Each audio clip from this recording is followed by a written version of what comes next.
셀트리온 1분기 실적보다 램시마 SC 재생산 시점에 주목, 영국 임상 결과 발표 임박. 셀트리온 오늘 마이너스 0.58% 하락, 헬스케어 마이너스 0.64%, 제약은 마이너스 0.66% 하락세를 보였습니다. 어저께 이어 연이틀 조정 양상이 나타나고 있는 모습입니다. 지난주 단기 상승에 따른 조정 과정이 진행되고 있는 것으로 평가를 해볼 수가 있겠습니다. 세 종목 모두 직전 저점보다 높은 선에서 단기 조정이 마무리되면서 재반등 가능성은 있을 것으로 평가를 해볼 수가 있겠습니다. 주천의 셀트리온 분석 시간입니다. 안녕하세요, 주천입니다. 셀트리온의 1분기 실적 발표가 다음 주 중에 예정이 되어 있는 상황인데요. 지난 4월 28일 날 나온 신한금융투자의 셀트리온에 대한 분석 자료를 살펴보게 되면요. 목표 주가를 22만 4천원이죠. 하향을 한 것이고요. 1분기는 컨센서스에 부합하는 무난한 실적이 예상이 된다고 이야기를 했습니다. 그러나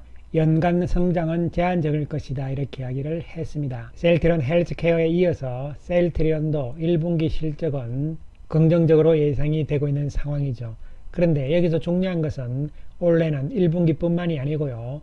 원래 전체적으로 봤을 때 램시마 SC가 상당히 중요하잖아요. 수익성이 좋은 램시마 SC 매출은 여전히 높은 헬스케어의 재고 수준 약 7천억 원 추정이잖아요. 으로 인해서 2022년에는 매출액이 제한적일 전망이다, 이렇게 이야기를 했습니다.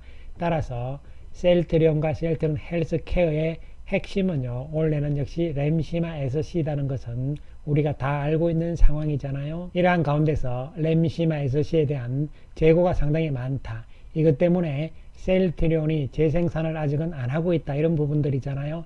자, 그렇다면 핵심은 셀트리온이 램시마 SC를 재생산을 하는 시점, 이 시점이 언제일 것인가? 그 시점은 바로 헬스케어를 통해서 램시마 SC의 매출액이 늘어난다, 즉 잘 팔린다는 이야기가 되는 것이죠. 유럽에서 원래 잘 팔리게 되면은 셀트리온이 언젠가는 다시 램시마 SC를 재생산을 할 것이다, 이런 이야기가 되잖아요. 그런데 램시마 SC의 재고에 대해서는 제가 이미 말씀을 드린 바가 있습니다. 2019년에 3019억, 그리고 2020년에 5314억을 셀트리온이 헬스케어로 매출로 넘긴 것이잖아요. 그러한 가운데서 헬스케어의 실제 매출액은 2020년 368억, 21년 892억이 나왔기 때문에 이 두 개를 계산을 하면은 재고가 약 7073억 정도가 될 것이라고 제가 이야기를 드린 바가 있습니다. 자, 이것이 문제이기 때문에 셀트리온이 올해의 실적 측면에서는 문제다, 이런 이야기인데요. 자, 그렇다면은 올해 헬스케어가 유럽에서 램시마 SC를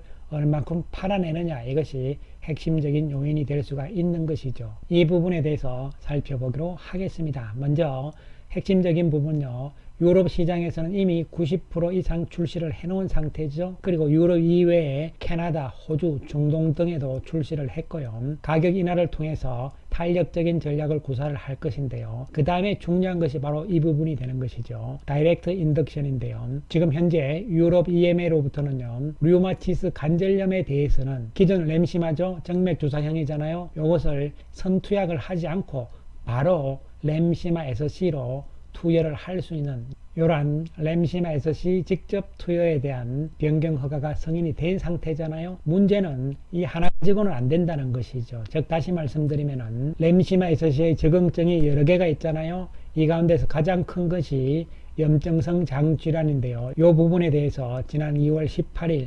ECCO에서 연구자 임상 결과를 발표를 했잖아요. 그 내용들이 나왔는데요. 핵심적으로 다시 한번 말씀을 드리면요, 램시마와 램시마 SC의 적응증은 같습니다. 같은데 단 램시마는 6세 이상의 미성년자에게도 가능하다는 것이죠. 이 두 가지 적응증에 대해서는 램시마 SC는 성인들만 가능하다, 이렇게 볼 수가 있는데요. 현재 류마티스 관절염에 대해서는 유럽에서 다이렉트 인덕션, 직접 처방이 가능한 것이고요. 나머지 적응증에 대해서는 램시마 SC로 전환을 했을 때의 어떤 데이터들이 좀 부족한 상황들이었잖아요. 이러한 가운데서 지난 2월 18일날 이 크론병과 궤양성 대장염, 이것이 바로 염증성 장질환이잖아요. 바로 ECCO에서 발표를 했습니다. 염증성 장질환, 궤양성 대장염과 크론병인데요. 이에 대해서 발표를 했죠. 긍정적인 임상 결과를 지난번에 발표를 한 것이죠. 이러한 결과들이 긍정적으로 나왔기 때문에 현장에서 의료진 측면에서도 충분히 전환에 대한 확신을 가질 수가 있다, 이렇게 될 수가 있는 것이죠. 따라서 이 GC5에서 발표한 이 임상 결과는요, 염증성 장질환에 대한 부분이었잖아요. 이 데이터를 가지고 충분히 기존의 인플리시맙 환자들이죠, 정맥 주사로 맞던 인플리시맙 환자들이 피하 주사형으로 전환을 하는데 중요한 데이터가 될 수가 있는 것이죠. 그런데 영국에서 렘시마 SC에 대한 연구자 임상을 계속적으로 하고 있는 상태였거든요. 언제부터 했냐 하면은 2020년 7월 31일부터 시작을 했습니다. 그렇게 해서 어저께죠, 5월 2일 날 연구자 임상이 끝났습니다. 이것은 임상 4상이라고 이야기를 하는 것이고요. 그리고 인플릭시맙 CTP13 SC에서 렘시마 SC에 대한 임상이었다는 것이고요. 이 사이트는요, 1842년 독일에서 설립된 세계적인 과학기술 의료 전문 출판 저널이잖아요. 요 BMC 사이트에서 발표가 된 것인데요. 제목은 인플릭시맙 정맥주사 처방을 받은 기존 염증성 장질환 환자, 염증성 관절염 환자와 피하주사 환자와의 치료 차이를 조사한 것이다, 이렇게 되는 것이죠. 요 임상이 5월 2일 날 끝났다는 이야기가 되는 것이죠. 요 데이터가 이제 임상이 끝났기 때문에 조만간 발표가 되겠죠. 여기에서 좋은 결과가 발표가 된다면 상당한 의미를 가질 수가 있습니다. 첫 번째로는 의료 현장에서 이 데이터가 중요한 근거 데이터이기 때문에요, 기존의 정맥 주사를 맞던 인플리시맙 환자들은 피하 주사제인 렘시마 SC로 전환해서 치료를 할 수 있다는 근거가 되기 때문에 현장에서도 의미있게 활용될 것으로 보이고요. 그 다음에 이 데이터의 결과에 따라서는요, 유럽 쪽에서 직접 처방에 대한 변경 허가 신청이 가능하면서 또 승인 가능성도 높아질 수 있다는 측면이 중요한 부분이 되는 것이죠. 어저께 5월 2일자로 끝난 영국에서의 연구자 임상 내용을 조금 더 구체적으로 보시면요, 임상 설계는요, 치료구는 렘시마 SC 프리필드 시린지하고 렘시마 SC 프리필드 펜형이고요. 대조구는 위약이죠. 임상 대상은 궤양성 대장염, 크론병, 류마티스 관절염, 건선, 강직성 척수염 질환으로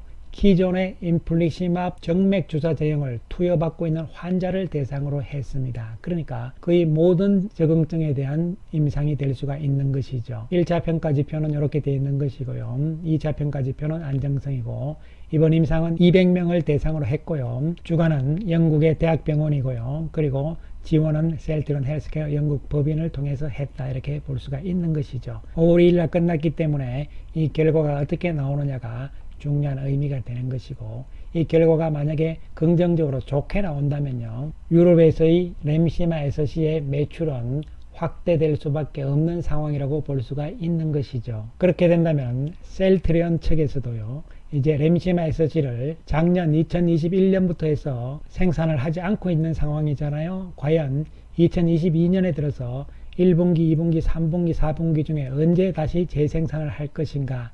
신한금융투자에서는요, 4분기에 443억 정도를 추정을 하면서 재생산 시점을 잡아놓고 있는 상황이죠. 그러나 만약에 이번 영국 임상 결과가 긍정적으로 좋게 나온다면요, 이 시기가 좀 빨라질 수도 있다는 것이죠. 그 이야기는 헬스케어가 유럽에서 많이 팔린다, 이런 이야기가 될 수가 있는 것이죠. 만약에 그렇게 되면서 셀트리온에서 생산하는 렘시마 SC가 4분기가 아니라 조금 더 빨리 3분기 중에 가능해지게 되면서 4분기에도 역시 이어지게 된다면요, 의외로 원래 렘시마 SC 부분의 매출은 기대 이상이 될 수가 있으며, 그리고 내년 2023년에는 렘시마 SC가 2657억의 매출을 예상을 해놨잖아요. 그만큼 헬스케어에서 잘 팔리기 때문에, 또 미국의 진출 가능성이 높기 때문에 이렇게 높은 추정을 해놓은 것으로 보여집니다. 따라서 중요한 것은 과연 올해 어느 시점에서 렘시마 SC의 재생산이 시작이 될 것인가, 이러한 부분이 핵심으로 볼 수가 있는 것이죠. 그렇게 된다면 셀트리온의 매출액 증가율도 개선이 될 수가 있는 것이죠. 즉 셀트리온의 매출액의 증가율을 연간 단위로 우리가 한번 살펴보시는 것이 중요한데요. 2020년에는요 2019년에 비해서 63.9%의 증가가 나왔죠. 이게 바로 이제 고성장이고 급성장이라고 볼 수가 있는 것이죠. 그러나 2021년 작년에는 3.4% 성장이기 때문에 이것은 급성장이 아니고 완만한 성장이라고 볼 수가 있는 것이죠. 또한 올해 예상은 5.7% 성장이기 때문에요. 이 역시 완만한 성장에 불과한 것이죠. 반면에 2023년에는 12.6% 정도의 성장을 예상을 하는데요. 영업이익의 증가율도 마찬가지죠. 2020년에는 88.4%의 고도의 성장이었잖아요. 그러나 21년, 22년은 역시 완만한 성장, 그리고 23년에는 15% 이상의 성장이란 이야기가 되는 것이죠. 따라서 결국은 셀트리온 헬스케어가 올해 22년에 램시마 SC를 얼만큼 매출을 올릴 것인가가 가장 중요한 부분이라고 볼 수 있는 것이죠. 셀트리온은 외국인들이 85억의 매수 우위를 보입니다. 공매도는 만주대로서 다시 감소하는 모습이 나타났고요. 외국인들이 49,000주 매수 우였고 개인들과 기관들이 매도하는 모습이 나타납니다. 손바뀜이 원활한 상태라고 볼 수가 있는 것이죠. 외국계 창구 쪽에서는 모건 스탠리 쪽에서 46,000주를 산 것이고요. JP 모간이 17,000주대의 매도한 모습이 나타났습니다. 주가는 단기적인 조정 과정이잖아요. 저점은 높일 가능성이 있기 때문에요. 단기적인 조정이 좀 나온 다음에 재반등 가능성은 있어 보이는 상황이라고 볼 수가 있는 것이죠. 또한 셀트리온 헬스케어는 외국인들이 16억의 매도 우위를 보인 상황인데요.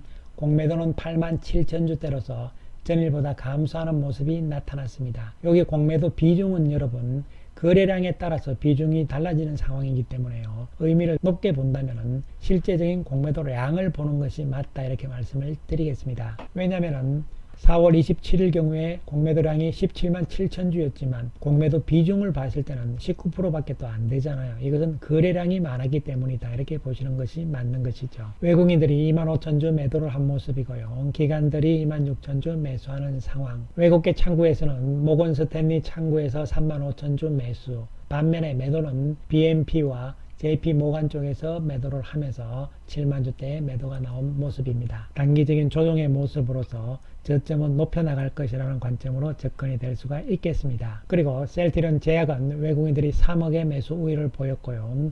공매도는 7,000주대로 다소 늘어나는 모습이지만 크게 우려할 상황은 아닌 것으로 보여지고요. JP 모간, UBS 쪽을 중심으로 14,000주 매수였고요. 매도는 BNP, JP 모간 쪽을 중심으로 해서 12,000주 매도가 나온 모습입니다. 제약 역시 안정적인 조정이 예상이 되고 있습니다. 한편 현재까지의 셀트리온의 연도별 실적 추이를 살펴보게 되면요. 램시마 SC가 원래 핵심 변수라고 말씀을 드렸는데요.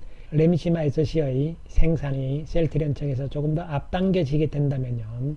매출 추이도 달라질 수가 있다는 부분이 되는 것이죠. 그렇지 않은 상황에서는요. 연도별 매출액 추이를 보시면요. 2020년에 크게 성장을 하잖아요. 19년에 비해서. 그러나 2021년 그리고 2022년 역시 완만한 성장에 그치고 있는 상황이죠. 여기서 이제 램시마 SC가 어떻게 되느냐에 따라서 달라질 수 있다는 것이고요. 그런 다음에 2023년, 2024년에 약간씩 각도가 높아지는 이러한 상황들이기 때문에 역시 헬스케어와 마찬가지로 과거의 어떤 급성장 이러한 개념보다는요. 완만한 성장의 개념으로 접근을 하셔야 될 것으로 보여집니다. 이것은 글로벌 바이오시밀러 시장 자체가 과거와는 달라졌다는 측면이죠. 과거에 2020년 이전과 지금 이후는 환경 자체가 변화하고 있다는 것이죠. 경쟁이 치열해진다는 부분이 핵심이 될 수가 있는 것이죠.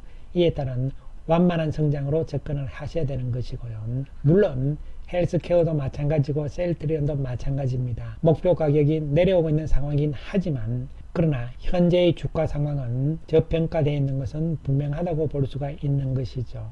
이와 같은 상황 하에서 이제는 안정적이면서 완만한 성장, 이에 따라서 주가의 움직임도 급등하고 이런 상황들보다는요, 안정적인 주가의 상승, 이런 측면에서 시간이 좀 걸릴 수 있는 이러한 과정으로 생각을 하시면서 느긋한 마음을 가지셔야지 단기적인 시세 빨리 급등하지 않느냐, 이러한 마음은 아니란 말씀을 다시 한번 강조를 드리겠습니다. 감사합니다.